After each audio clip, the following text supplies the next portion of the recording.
Iddrisu is here with me. Your leader, Afenyo King, has been very unhappy about what has happened. He said that the speaker made the ruling and adjourned sitting without consultation with the majority side. I mean, what's really your difficulty in understanding what the speaker has done? Yes, good evening. And in the first place, the minority leader assertion of what actually happened in Parliament is completely misleading and rather unfortunate. And I've been in leadership. This is my 4th year in leadership as a deputy whip. And this is not the way we always adjourn the House in a day, anytime a session or a meeting of Parliament is coming to an end. But today what happened is rather unfortunate because the speaker was away. He arrived this afternoon around 12 o'clock that he arrived in the country. And then we had suspended sitting so that he could get ready and come. But when he came or he took over the chair, he read the statement. And after reading the statement, then he adjourned the House. That is so, it's very surprising and uncalled for. If you ask media houses, and normally any day we are going to adjourn, the procedure is always that when the speaker presides, he acts as on the side of the government because the majority leader is the leader of government business. Any business that is going to happen in the House is emanated from the majority side. So the speaker is like a referee who sits there.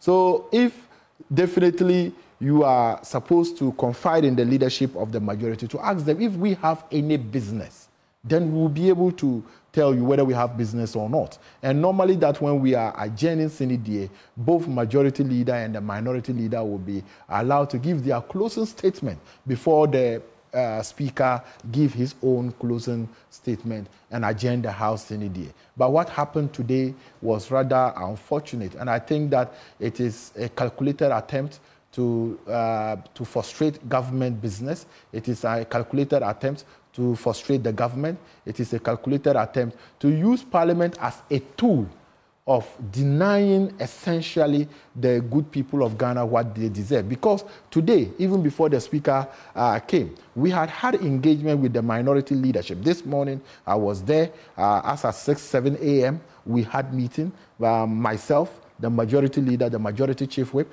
the minority leader, the minority chief whip, and the deputy minority leader. Then we said, today we are adjourning CNDA.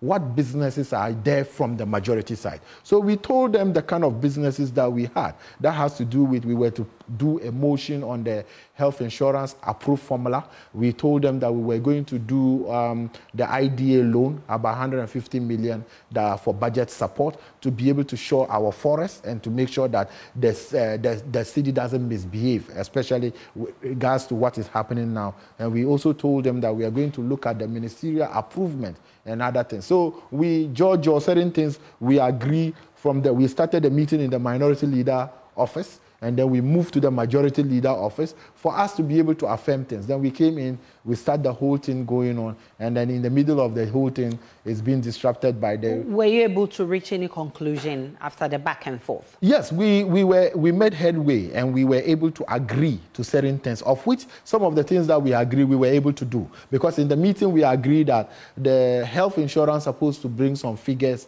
and then they should bring it. If they bring it, we should be able to move their motion and pass it. And then they had concern with the IDA loan. If the finance committee meet and bring a report, generate a report, we should be able to pass it. So all that was done. And then with regards to the tax waivers we were going to talk about, because investors are now trying to run out of the country as a result of the fact that we are frustrating them in terms of giving them some tax holidays or tax waivers. So we agree the number of them that we're supposed to do. And they also told us that, okay, we'll be able to do this or that. And we started with that roadmap, because when we started, we were able to, pass the health insurance motion without any problem. We came to look at Road Safety Act and other things, and we did that. Then we suspended sitting to wait for the speaker to come, only for us not to be given the opportunity, the majority leader, who is the leader of government business, to be able to give the business that he still have before we will be able to adjourn CNDA. And that has to do with the IDA loan. That has to do with the approval of the ministers. And mind you, even though we haven't gotten into that issue, people are trying to tie in the approval of the ministers to that of the LGBT thing. It's completely different scenario. In fact, people, when I have a copy of Dafiamapo rates, it is completely misleading and rather unfortunate, because the kind of words that he used in there was never addressed to Parliament. Because if you look at Dafiamapo rates, if you come to look at declaration number 4 and 5, he said that number 5, that a declaration that upon a true and proper interpretation of Article 78(1) and 81(a) of the 1992, a minister of state and a deputy minister of state who appointment were revoked on the 14th of February 2024 cannot be reappointed.